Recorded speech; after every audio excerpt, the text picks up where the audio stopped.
आहे. स्टार प्रवाहावरील सगळ्याच मालिका प्रेक्षकांच्या आवडत्या मालिका आहे.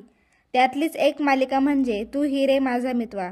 या मालिकेतील अर्णव आणि ईश्वरी यांची हटके लव्ह स्टोरी दाखवण्यात येत आहे आणि यांची ही हटके लव्ह स्टोरी प्रेक्षकांच्या पसंतीस पडत आहे.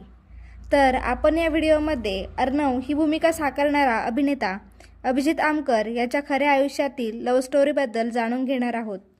खऱ्या आयुष्यामध्ये अभिजित आमकर हा नक्षत्रा मेढेकर हिच्या प्रेमात आहे. त्यांनी नुकतंच त्यांच्या प्रेमाबद्दल सोशल मीडियावर पोस्ट करत शेअर केलं आहे. तर नक्षत्रा ही देखील अभिनेत्री आहे. तिने मराठी मालिकेत अभिनय केला आहे. अभिजित आमकर आणि नक्षत्रा मेंढेकर गेल्या 4 वर्षांपासून रिलेशनशिपमध्ये आहे. ते दोघेही सोशल मीडियावर ॲक्टिव्ह राहतात. तर यांचे चाहते यांना लवकर लग्न करा, तुमची जोडी खूप छान आहे, मेड फॉर इच अदर अशा अनेक कमेंट करत आहे. तर तुम्हाला अर्णव आणि नक्षत्राची जोडी आवडली का? कमेंट करून नक्की सांगा आणि अशाच नवनवीन अपडेट्स मिळवण्यासाठी चॅनलला सबस्क्राईब करा.